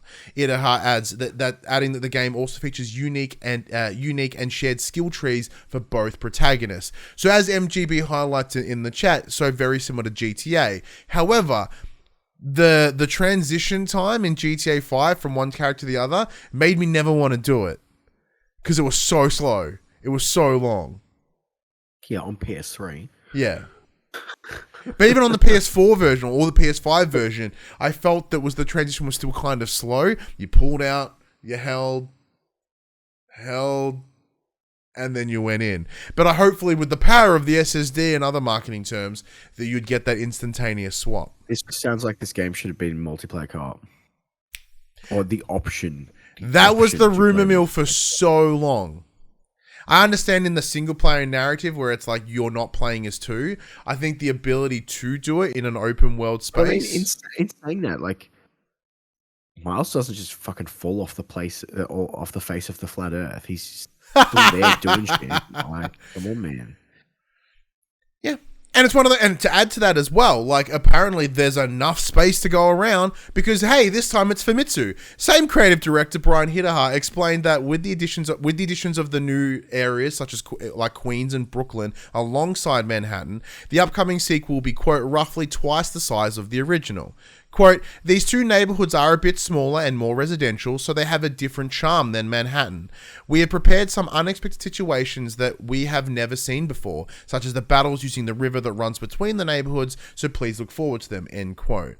So, the traversal is different, as we saw in the trailer, with the wingsuit, which allows them to fly over areas that don't have buildings you can whip from. But, you're right, like, this allows for there to be a lot more room, a lot more space. So if you do switch between characters, like, are you going to be over in Queens? Are you going to be over in Brooklyn? Like, where are you going to go? Does a bigger map entice you? Yes and no. Mm-hmm. It's cool to always see new stuff because then you don't get they've just recycled assets. Mm-hmm. But at the same time, more space means more collectibles, which means more time consuming. Yes. So there's that part of me who's like, really? Yeah. But like Spider-Man had such cool, like one of the things I liked most was going around and taking the photographs of all the famous places. Mm-hmm. So having more of that stuff is cool. Like those little tidbits of like, here's the Avenger Tower, here's Luke Cage's bar, he's the Sanctum Sanctorum, you know? That's cool. And getting like little pieces of background information of those, awesome. So to see hopefully more of that is cool. Always getting to explore new areas is cool. It just it depends on how quickly we can zip around. Like if it becomes like one of the main things that I enjoyed about first Spider-Man game is, despite the fact that it had a fast travel point, the point-to-point traversal was so fun. You didn't mind if it took a little bit longer, but it was nice to have that option of like, it's like, hey, I've got a short time to play. I just want to get to where I need to get to. But it all depends on, you know, what your options are to get from new location to new location, because it is tedious traveling sometimes. And I think that's kind of line up with my point. So the point that I was going to make, is that I think the traversal of Spider-Man is so good that the idea of going to other areas and just like finding collectibles actually isn't a bad thing to me. Like normally if you like have to go through an area and there's like 30 collectibles and like, I have to like climb shit and go over here and do that to collect all these things. But if I can just like swing everywhere and just pick up cool shit along the way, fucking fantastic. Absolute win for me. I have to web shoot how many fucking ravens before I get there? Yeah, like how many Odin's birds do I got to find? Painful. All these different realms? Gross. All right. Because we have a stack of questions, I'm going to break this one up. I'm going to drop another question in before we jump into the next two bits of news. The next question that we received was, congrats on episode 300. Not a question, but I like it. Thank you very much. Do you listen to many podcasts yourself? Max, what podcasts do you listen to? I haven't been listening to podcasts for quite some time. There's still the few that I dabble in. I pop in on the news to reviews guys every once in a while, but lately my audio listening at work especially has kind of just been taken up with audiobooks. Oh yeah, nice. Over the last couple of months, I've done. I redid Harry Potter. I redid Lord of the Rings. I redid. I tried to do Harry Potter, but the person made Dobby sound like I'm like. So I've got the versions where Stephen Fry is. Oh shit! Can I have him? No. Or did you get him from like? I'm an Audible. Oh, I'm an Audible boy. So yeah, I've done those. One of my favorite authors of all time, Raymond Feist, has a 30-book saga.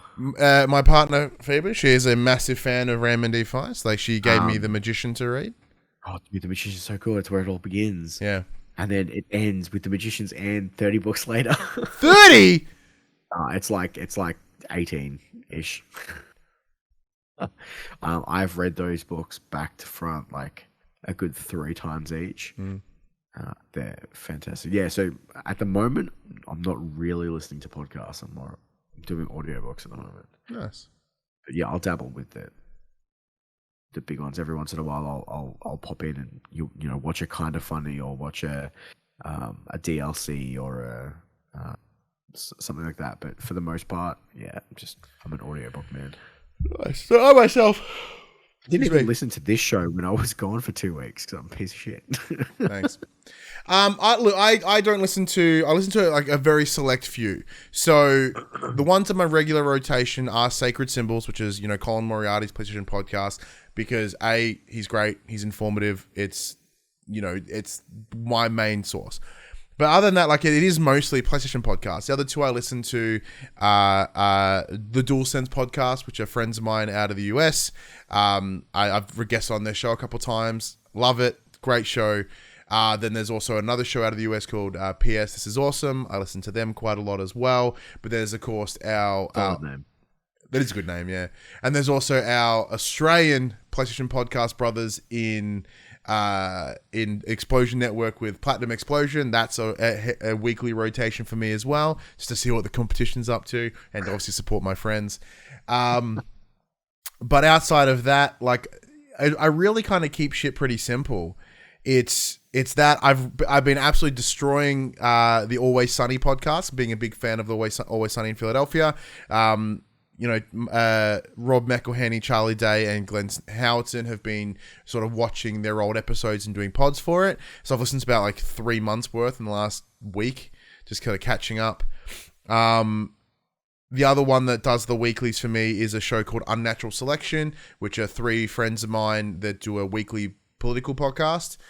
So that's how I sort of keep up with political news. Just sort of the interesting thing about them is they've got George, who's very left. They've got George, who kind of does the centrist approach, where there's Tom, who's a good friend of mine. He's very left leaning in a lot of ways, and then there's Adam, who's like center right.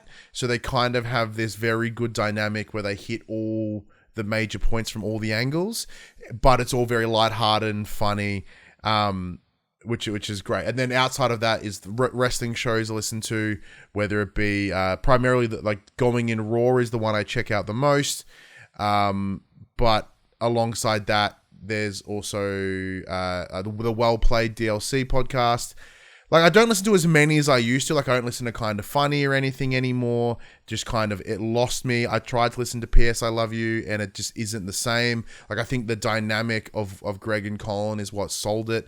And then now that Colin's over there, I really love the dynamic between Colin, Dustin, and Chris Reagan.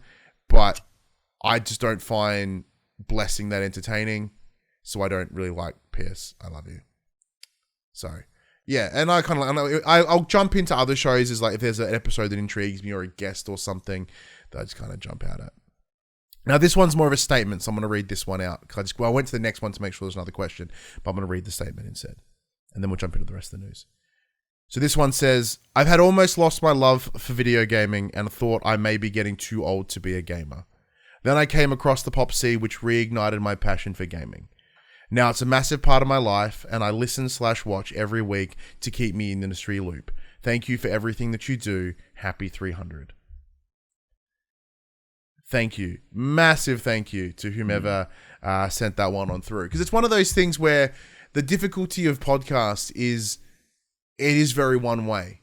And it's very hard to have that return unless you do the Twitch live streams like we do, or, you know, you're active on socials. But even not everyone wants to jump on socials, right? Most people are just happy to consume a podcast and leave it at that. So it's really nice when we get to hear sort of things like that. Like when we received that lovely the comments on YouTube, that the gentleman that we mentioned who was the truck driver who listens to us while we keep him energized and focused as he somehow we keep him awake but can't keep ourselves awake. Yeah, we're like struggling to stay awake, but yeah, you know, that's always a blast. But so whoever did send that one, thank you so much. It actually means a lot. Because obviously this is what keeps me excited about gaming, and even yourself, Max, you know, like, because you're coming in with you know, like, you don't have the cynicism that like I have. You're getting there. I'm getting there. Like when you first came into the show, you're like, everything's exciting, and I'm like, it is, but like, get ready. Everything is awesome. Everything's not so awesome. Everything is not so awesome. Let's get back to the news. All right. Awesome. Metal Gear Solid, the original voice. It has been reported that Konami are having the original voice cast return for the upcoming Metal Gear Solid Delta Snake Eater. However, it's more like they will just be reusing the original dialogue tracks. In an interview with The Verge, Tommy Williams, head of communications for Konami in the Americas, has confirmed the news. And I don't even know why this was a news piece, but it's so shocking no one, Kojima is not involved in this. Nor is the artist. Yeah, so Hideo Kojima is not involved in the development of Metal Gear Solid Delta Snake Eater. The remake is led by Konami itself, from Kanubi from Port Team Virtuo Studio, and artist Yoji Shinkawa also is not part of the production either. Quote, they are not involved. End quote. A spokesperson for Konami has no. You can't argue that one. The statement then continues to say, quote, the development teams will work hard to create this remake and also the ports for Metal Gear Solid Master Collection so that they can be enjoyed on multiple platforms by even more players all around the world. Look, I understand that people would have been like, is the relationship repaired between Kojima and Konami? No, of course it fucking isn't. Like, clearly... Never will be. Yeah, there is like some destructive level animosity or like bad blood between those two parties. And I don't think anything would have brought them together. Right, it just wouldn't have happened. And like the artist, you know, Yoji Shinkawa, he's over at Kojima Productions as well. So unless Kojima Productions are heavily involved in this, now granted, Virtuous, I don't believe, have officially been announced as the development team, as they're keeping it sort of quiet. I think they're based out of Singapore. So in the chat, they ask, are they an Aussie team? No, I'm pretty sure they're based out of Singapore. So... It's interesting that like Konami are throwing it off to some support studio, really. Yeah, double check for me where they're located. But there is no way. Like, now granted, Kojima is, I believe, the lifeblood to Metal Gear. He's the one that brought a lot of what made Metal Gear Metal Gear. He's the father of it.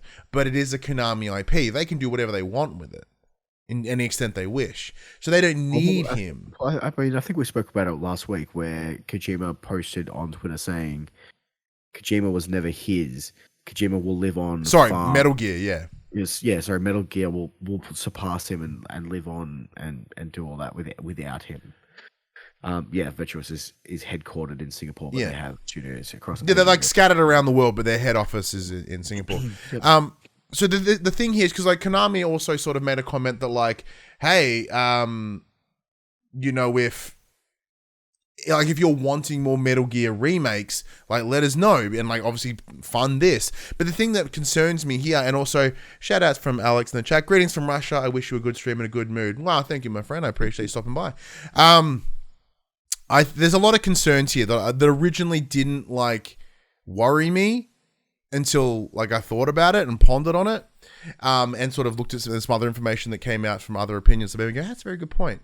Whether it be like why they're getting this fucking like side studio to do it, like Virtuous are fine.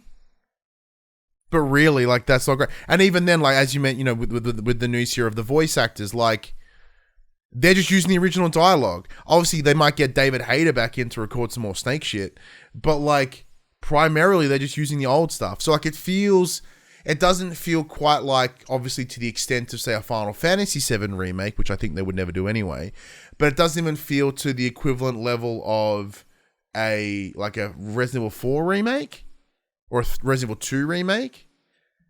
Like, it feels like it's not even that. Like, they're touting it as a remake, but it may even just be a fancy pants remaster, but not even. Yeah.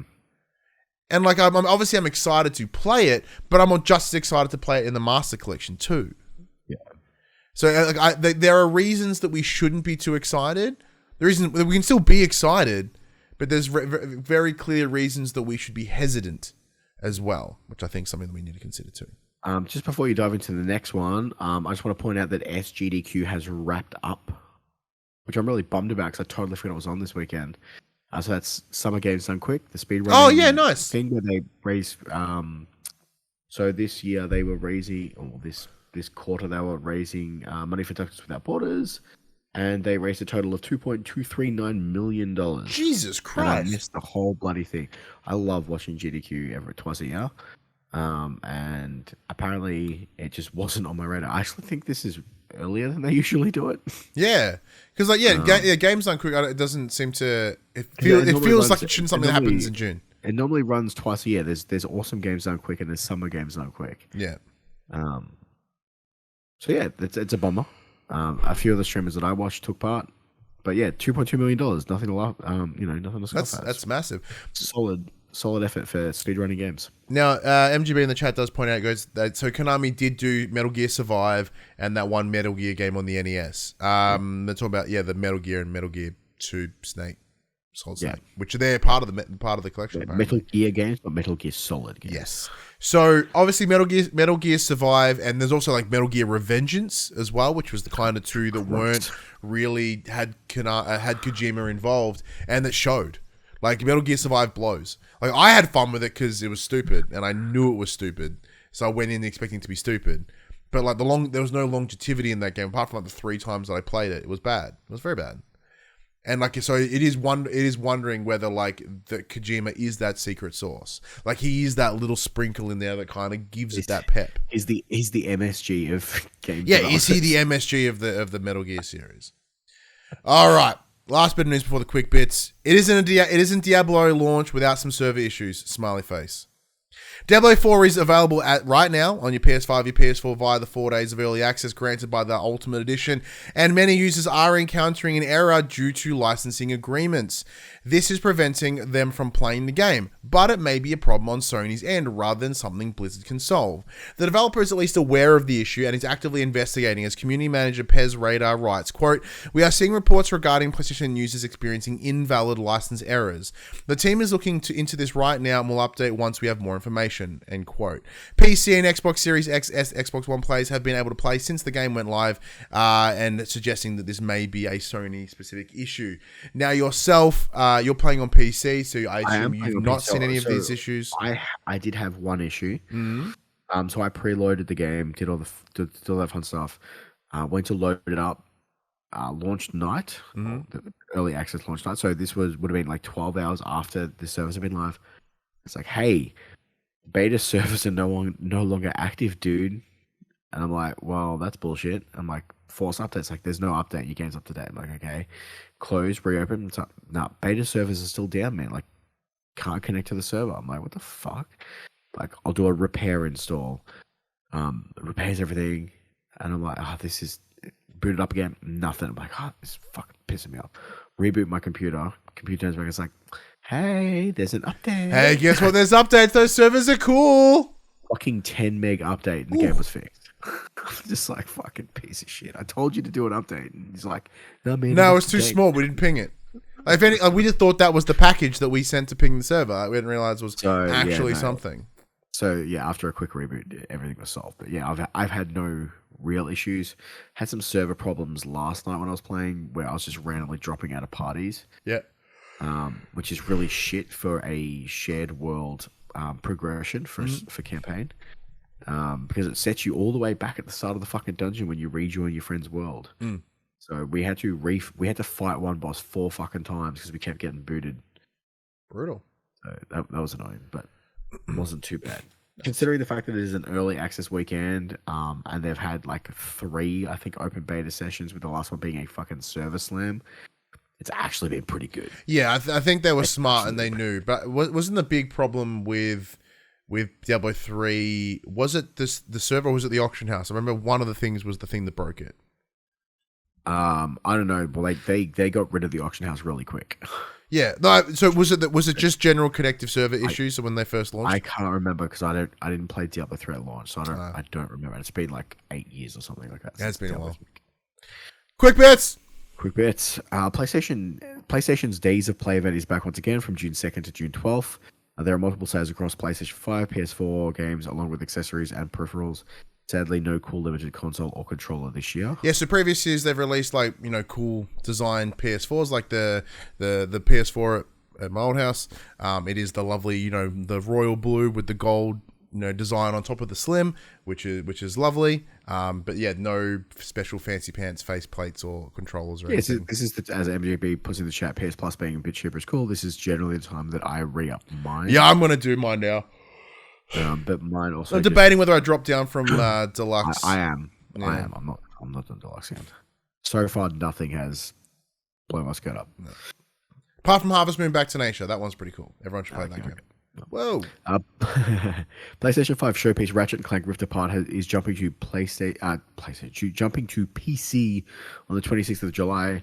Nixxes is finally earning their game. Yeah, which is fantastic. Obviously, yeah, Nixxes is the PC port studio that they picked up. I believe they did a Horizon as well. So they're there to do what they should be. Now, the thing that intrigues me the most about this is that a lot of the discussion piece around Ratchet and Clank Rift Apart was this could only be delivered on the PS5 because of the SSD. And so, like, my question is, like, what kind of demand is this going to put on a PC allegedly? I mean, to be fair, I think it was the fact that they're like, we're not releasing it on PlayStation 4 because it requires an SSD. Yeah. I guess most PCs have SSDs. I don't think it's you can only play it on PlayStation 4. Like, no PC would be able to handle this. Although, in saying that, with how fucking horrendously Last of Us ran on PC. But once again, Last of Us wasn't done by a first-party studio. It was ported by the same fucks that destroyed the Arkham Knight port, right? So, like, don't take that into consideration. However, like Returnal, which allegedly took advantage of the PlayStation's... Returnal's fucking power hungry, dude. Yeah, that's what I'm saying. So, like, is this going to be a circumstance where its specs needs are going to be brutal? Also, fun fact, by the way, Max. So I reached out to my good friend Ethan over at Tag Mods. Is he finally going to give me my controller back? I'll do that when. Yeah, so he's going to build me a PC. I'm going to throw him a lump of money that I got from my payout. I'm going to get a new PC. So my first gen Ryzen GTX 970 is going to be as obsolete as it should be. So what you're telling me is we should have made a PopC Steam account instead of Max just claiming all the games on his Steam account. Possibly. It's alright, we can work something up. We'll make it work. Unlike Sony and apparently CD Projekt Red, who are currently not in talks for an acquisition. One of the weirdest things that came out of this week was like Sony allegedly wanting talks to acquire CD Projekt Red. Like, why? Fuck yeah. The Witcher coming to PlayStation. Nah, like, dude, once again, if you think about PlayStation were the ones that were the most vocal about Cyberpunk's fucking garbage performance. Like, they were the ones that pulled it from the stores. The others didn't. So, like, why would they want to be in that conversation? And a big part, as as the chat points out, is like, the CD Projekt, CD Projekt Red are owners of GOG. What is it? Not good. Is it Good Old Games? Good Old Games. On the PlayStation. And, like, granted, now that would be a good incentive if they wanted to, restrict their PC ports to a marketplace. But I don't see them wanting to do that. Like, PlayStation, like, chuck it on Steam, right? Because the idea is they don't want to create their own launcher. And that is would be part of the purchase. But, like, they're not going to just buy the development team of The Witcher. And, like, if they're going to have to buy the whole fucking thing. And I don't see that happening. It's about as bizarre as the idea of them buying, like, Capcom. Like, Square Enix still seems like maybe a possibility one day. But, like, or 2K and Take-Two was the other one. No, that's never going to happen. Are you insane? A newly registered web domain for, quote, P5T appeared last month and now has multiple updates and a file called p5t.jp. Could this mean more Persona? For Max, I wrote. I mean, the rumor mill's been that we're going to get Persona news for the fucking longest time. Yeah. Like, Well, because I'm sure Atlas will do something over the Summer's Game Fest. And with the success of Persona 5 and the Persona 5 Royal, wouldn't surprise me. GTA 5 is finally Also, I got really editorial in a lot of these, just heads up. Cool. GTA 5 is finally getting an update where you don't have to mash the X button to run. Only took a decade. Old control schemes blow. That's fine. I didn't mind hitting X constantly. You fucking shitting me? You solve that problem by not running in a game where you can drive cars. That's or very fly true. plane. Yeah, that's help. Who fucking runs in GTA? Capcom has dropped a survey online for that. Oh, fuck. I already said this news. I broke it earlier. Yeah. So it's essentially Capcom have put a survey up where the last question, like, it's about Resident Evil as a whole, but the last question is like, you want more remakes? Let us know which one you want. So like, Code Veronica. Yeah, give Code Veronica. Code Veronica's fucking dope. Give us Resident Evil 0. Add some more in there. I don't know. Do 5, I guess. Maybe. Don't do 6. Yeah, no, don't do 6. Don't do six. Don't do Mercenaries either. Mercenaries was fucking shithouse. But like, you know, maybe they can redo 5 and not make it seem so racist that you're murdering a bunch of black people in Africa. But like, there's a lot of things there. But if they're redesigning 4 to kind of create this new narrative, this new shared story, and connecting them, like, why not? Do 5 again. Make it better. Sonic creator and the face of the ass backwards battle in Wonderworld, apparently, according to Ryan here, Yuji Naka could be sentenced to 2.5 years in prison. After Actually, no, Resi 1 remake. They did it, but like, give me Resident Evil 1 in like RE2, the RE engine. Give me that. Yuji Naka, creator of Sonic, could be sentenced to 2.5 years in prison after admitting guilt on insider trading charges. Additionally, has been fined twice to the tune of 2.5 million yen and 170 million yen, or slightly less than 1.5 million USD. All told, although Naka's defense team is seeking to have the amount lowered, as reported by denfenminkogamer.jp, in Naka's specific case, it was alleged that he purchased stock in 2 developers using privileged and confidential information to make the buys ahead of the public announcement of the new games. I believe Square Enix was one of the ones that he had insider knowledge on, bought a bunch of shares, and then got, like, obviously made cash. Sucks to be him.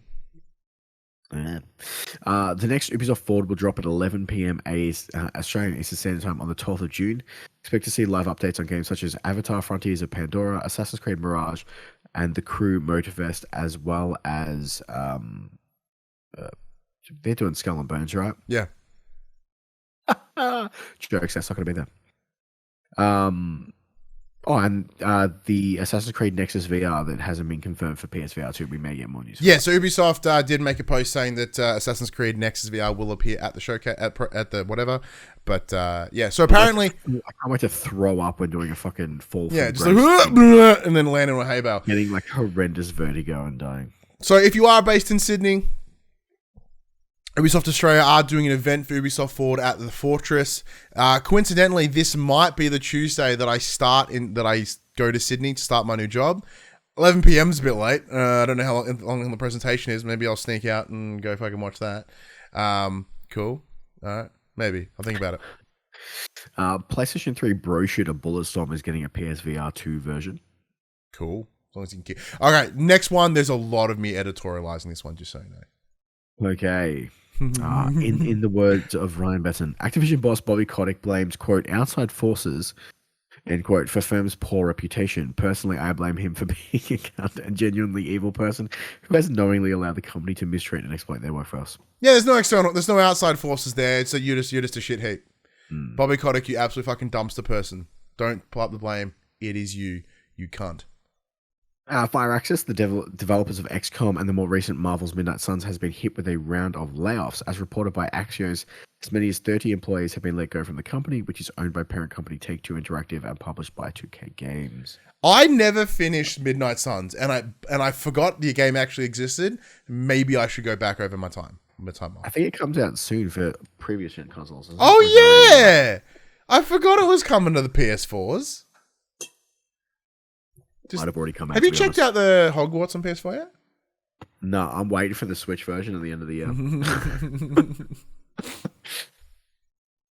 Ralph Grassetti, the former art director of God of War team Santa Monica Studio, has today announced he's joining Netflix to help create not today, whenever I pulled this from fucking quote, somewhere. a new original IP AAA game for Netflix. Yeah. Oh, I didn't pull up an upcoming game, so I don't know where you fucking pulled that from, so...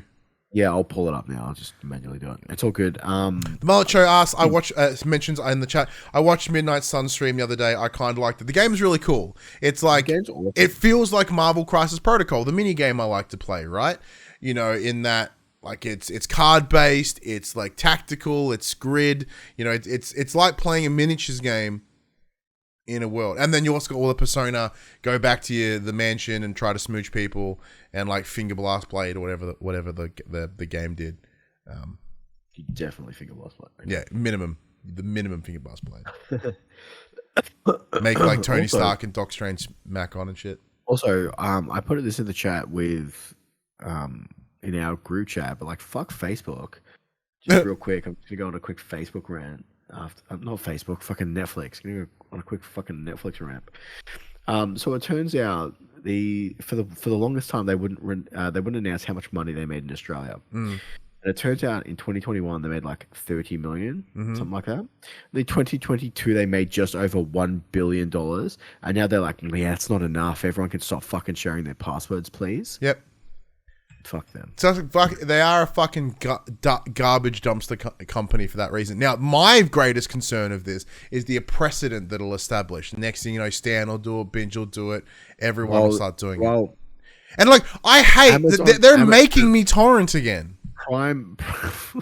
Prime Video came out with a picture of their 4 user icons. And so like, anyone who has the password for the account. Yeah. Like, we don't give a shit. Like, wouldn't you rather have someone subscribe to you at all? Because Netflix aren't good anymore. A lot of their major licenses have gone off to other services. Like, and their originals aren't keeping up in any major quality. I have it because my kid watches shows on there. That's it. Yeah. All right. Upcoming games. We have Amnesia the Bunker coming to PlayStation 4 June 6th. Oh, yeah. Diablo 4, PS4, PS5, June 6th.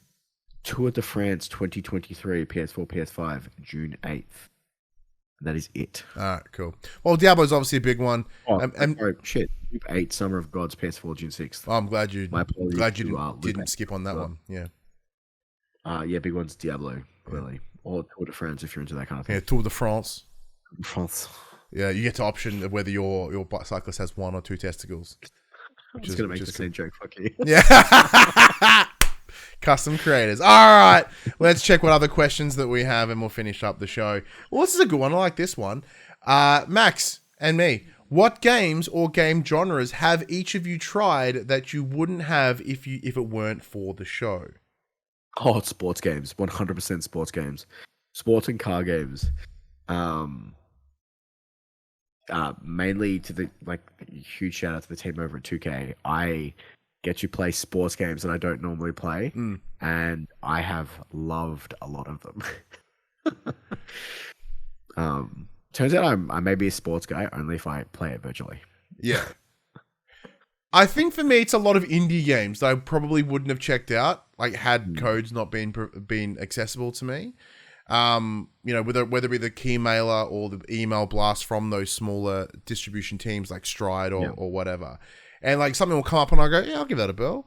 And I've happened to be like, oh yeah, why not? And it's allowed for really great opportunities for genres that I never would have really enjoyed. Now, whether it be roguelites, I think roguelites roguelites, lights, I wouldn't have actively sought out had they not either been recommended by you or become available to me, whether it be likes of Death Door, Dead Cells, there's another one, Hades, games like that I would have gone, yeah, no, not for me.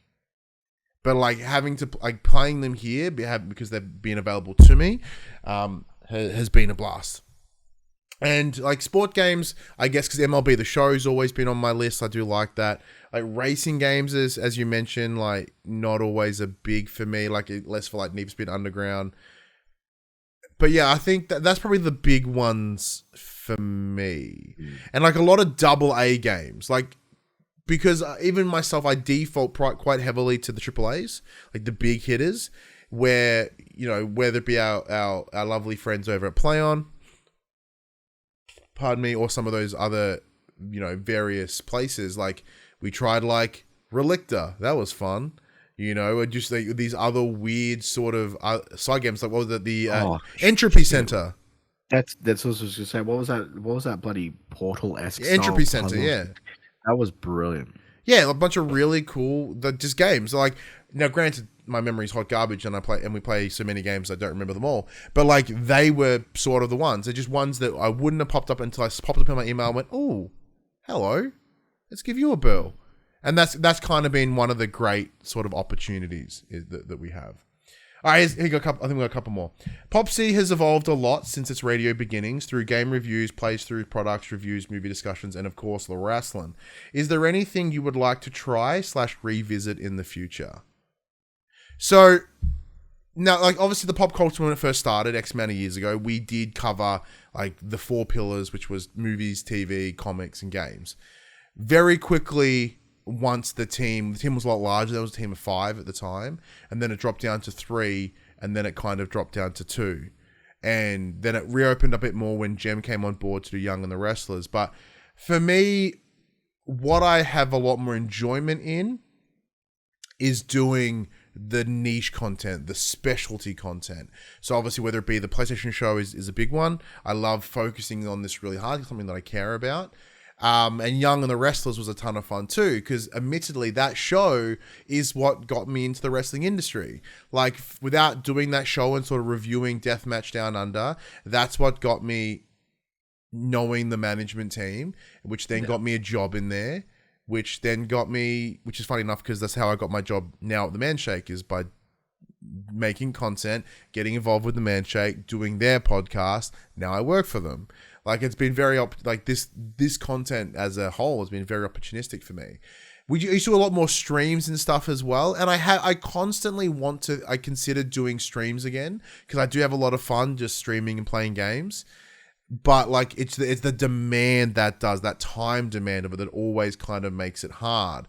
And I guess in a lot of ways, my grind desire, I don't have it anymore. Like, I still would like the show to do well and succeed and grow and become one of the major voices of PlayStation in the country. But I don't have that, like, just in me to, like, hustle and, like, push really hard. And, you know, like, doing it for near a decade, you know, 300 episodes of this show are near on a decade as a whole. Like, I'm done. Like, I also know, I talked about this before, like, the damage that I caused to my family unit by the level of grind and focus that I put into my content, because I did it almost with the exclusion of everything else. And I never want to do that again. I think there's a little bit of me going, well, I can't commit too hard to this because I know what could happen. So there's always that. And I kind of like having my nights back and getting to do things and have fun. And I like that we just get to do this show every week. Like, even so much so that I'm contemplating rebranding everything to Just For The Players, because that's pretty much the only thing that we do now. And it might help with traffic. You know, it might help specialize a little bit.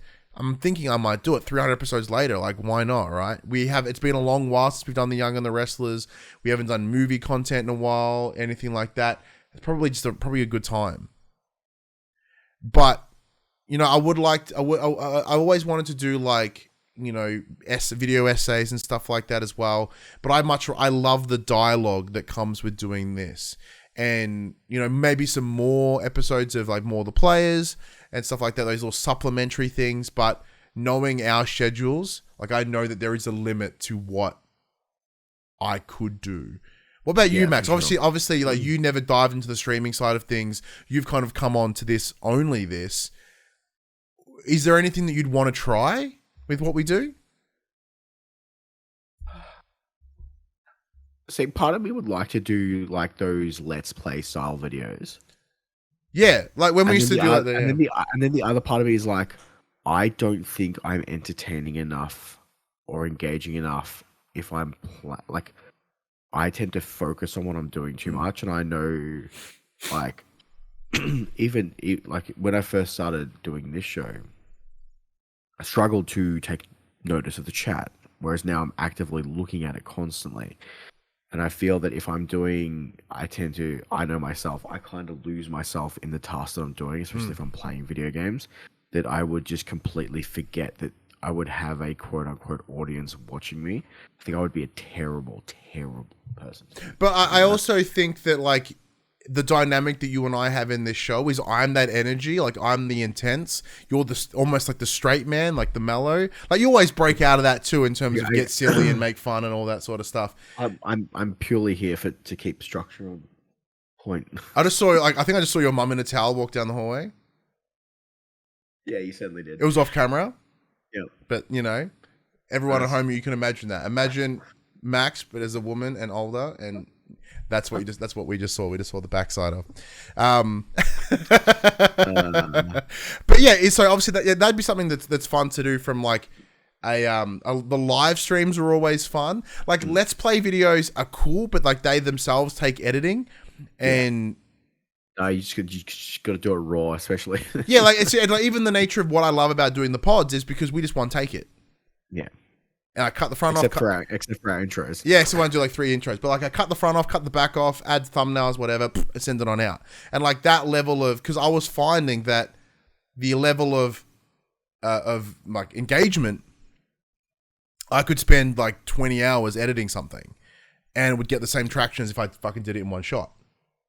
Yeah, for sure. So I was like, well, let's just do the one shot. So like I have the entire setup I have in here is I come in, I press one button on the Steam Deck, it boots up all the programs that I need to use. I make it as easy as possible. And that's always been the design, to make it as fun and simple as possible. But like I'd be super keen to do streams again. And maybe like 1 day a week rather than like the as many as I did.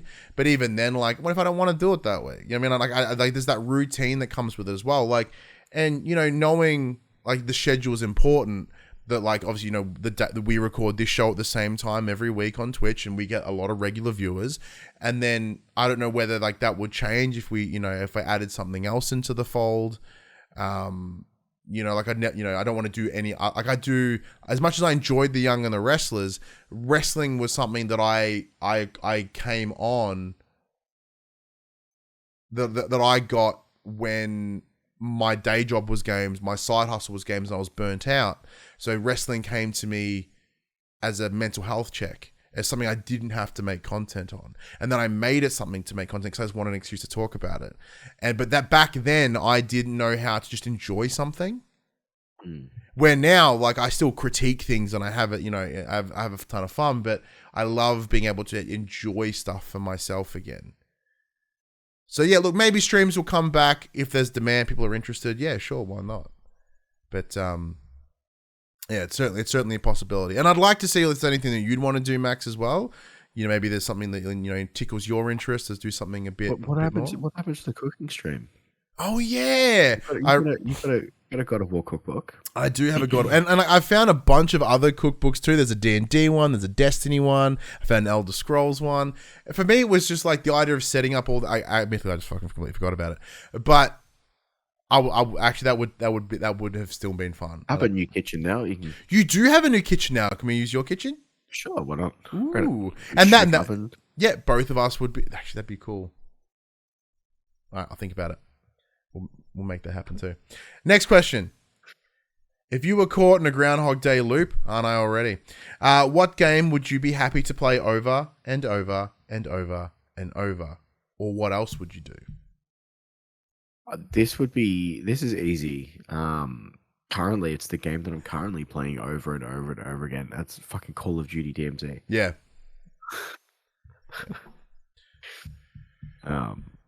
Alternatively, with the amount of times that I reread books, like, not that hard to relive a day over and over and over again.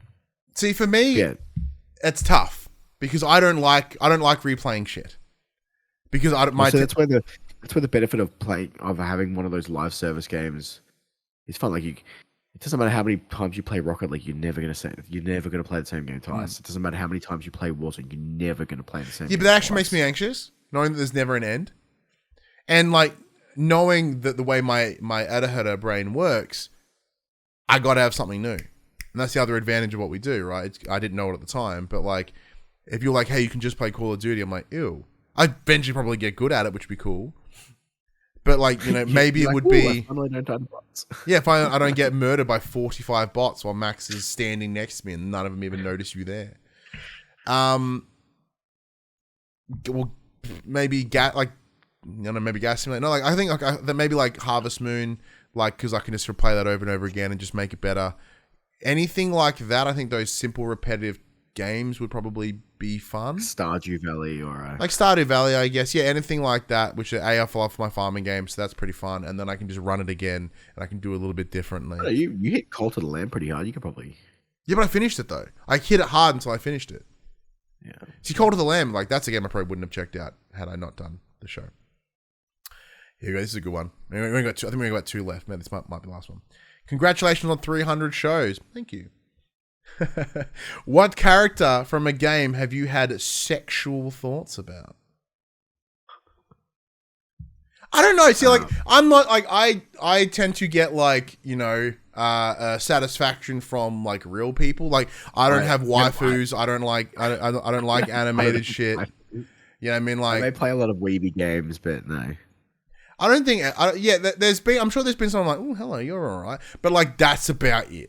Like when you look over at like, you know, I think it was the Street Fighter where that's that woman who's like sticking her asshole out and it's like you'd put like a fucking cup of coffee in there and it wouldn't fall over, and there's like just fucking boobage everywhere. Like I don't know, like I don't tend to have that response. Ryan's thinking back to playing Resident Evil 7 in VR. He's like, I'm like, yeah, that's right, Daddy fucking what's his name? I'm like, oh, I'll smash him. And he comes in with a shovel and his big, you know, yellow jumpsuit. I'm like, ooh. I might have meant 8. My bad. Which one? Oh, I was thinking of. Oh, it's the fucking gross thing from 8. You know, when in the big weird baby mush body horror baby. Body horror baby. I'm looking at my shelf because maybe there's a game that like it makes me think of something.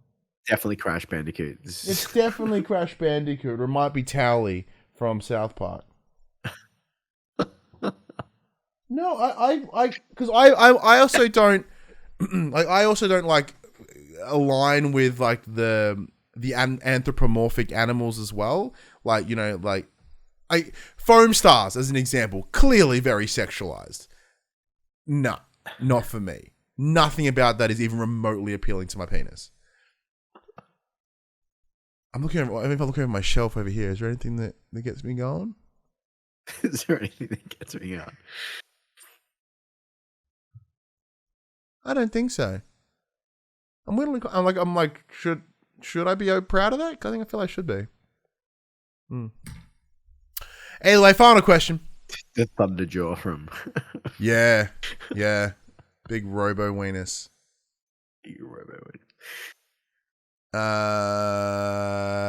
The big eye thing from Doom, because it looks like a giant testicle, and maybe that's the one that gets me there. All right, final question. Do you think the Silent Hill remaster will be any good or exaggerate any flaws, and we just don't remember because of the nostalgia? I'm concerned about this Netflix TV show, or that's whoever is picking it up as one of those fucking choose your own adventures. But I think this remake is just going to disappoint a lot of loyal fans. Yeah, I think I'm excited for it in the same way that because I love Silent Hill. Silent Hill was my horror like franchise way before Resident Evil was. The fact that it's not a remake of 1, I think, is the concern for me. I think these guys can't win no matter what they do. Yeah, and Bloober Team don't have a good track record, and that is a point of concern. Everyone sees Silent Hill through rose-colored glasses, and it'll either be like, this isn't how I remember it, or it's like, that's not what it was like. There's no, like, yeah. I don't think they win. The challenge that they're going to have, and we saw this when they did the HD remasters to PS3, was they sort of removed some of the fog because they could the render distance could be greater now. Because the reason with Silent Hill 1, like the fog was so close, was because the PS1 literally couldn't render any more of the game. Hence the really weird camera angle. But Silent Hill works in its atmospheric capacity because of that fog, because of the restricted views. And with the power of these consoles, they're going to want to like push that fog back. And I think it might lose a lot of its grittiness. Come on, the PS5 has the power of the clouds. That's why it does have the power of the clouds. I think that might be the thing. I think they might focus on the wrong parts of what made it scary, or what made it intriguing, in the same way that the movies failed to capture it. Or even the Silent Hill franchise failed to capture. Post 3. I liked Silent Hill 4 The Room. I thought it was fine. But like, Homecoming was trash. Shattered Memories was trash. Whatever the other one, there was a third one. Another one that came out afterwards, also trash. Book of Memories? Book of Memories, that's the one. That was also trash too. So like, even the people that made Silent Hill didn't get Silent Hill, really. So I think there's a higher chance that it would go poorly. And very similar, like Konami are doing the same approach here that they're doing with Metal Gear, is that they're farming it to fucking mid-level teams. They're not willing to spend the money. I imagine that like the pachinko machine that they made for Silent Hill is way more production value than the fucking Bloober team are putting into this. And the same team that, Virtuous are putting into things. Like, why would they farm it off to a fucking, like, shitty sub-studio like Virtuous? They're fine. But, like, wouldn't you want to invest in someone fucking, like, better? That's just me personally, anyway. You know what I mean? Like, there's a lack in their desire to demonstrate putting their money into it. But there you go. That is all the cues, A's to your cues. And that does bring us to the end of episode 300. As I said at the top of the show, and we said it throughout, thank you for doing this, for whether it be you, Max, for choosing to do this each and every week for 150 plus episodes, and of course big shout out to Josh Saunders as well, the one that started not just the PopC with me 9 years ago to the day, but also started what is For the Players. And little did we realize that this would be going for 300 episodes, so maybe we would have chosen a name that wasn't so blatantly someone else's copyrighted trademark. That probably we would have reconsidered a different name had I known that we'd be going for 300 episodes. Yeah, now that we're here at 300 episodes, you've quite literally just said 20 minutes ago that you're thinking about rebranding everything to For the Players. Yes. Hence what has to be For the Players, the Pop Culture Passion podcast. I've got to talk about it in full, because I can't just call it For the Players, because that is someone else's trademark. The full name I can get away with. And granted, like I said, for doing this for 300 episodes, kindly PlayStation Australia have never had an issue. The only issue we ever had was when we tried to make shirts and they went, the logo is just fucking, the sacred symbols, take it away. Like, that's fair. And I just uploaded it again like a week later. But no, seriously, like I mean that, big thank you to everyone that has helped make this show happen, whether it be yourself, Max, or Josh, or all the PR people, or friends that have guested on the show, whether it be Paul or Jono or Joel, or anyone that's come in and done it. But of course, the big thank you all goes out to you, the viewers, the listeners, the people that are engaged in our community. We would do the show anyway because it's fun, but it makes it even better knowing that we have people like you that choose to listen to this every week, or or download it every week and binge watch it and listen to another time. Like it's still the absolute highlight of my week. And I can't imagine, once I've been able to do it for so long, I couldn't imagine my life without it. And I do hope that I get to do this show for another 100 episodes, 200 episodes.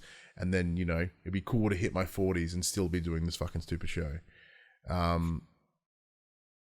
Yeah, no, as I said, like it's... When I pitched the idea of what would be the PopC to Josh when we were working at Dan Murphy's here in Geelong together, I didn't expect it would get to this point. I didn't expect it would give me opportunities that I simply wouldn't have considered, whether it be the job that I have now, the job that I just stepped away from, the opportunities to go to the likes of, you know, Nintendo Australia in Melbourne head office and play some games, make friends, make connections, be able to explore incredible opportunities in my life, to be able to sort of express myself and what I love. And each and every week I get to come here and sit in front of a camera and just be me and share that with the world. And the world seems to be okay with it, or at least a small part of the world seems to be okay with it. You know, and that's fucking amazing.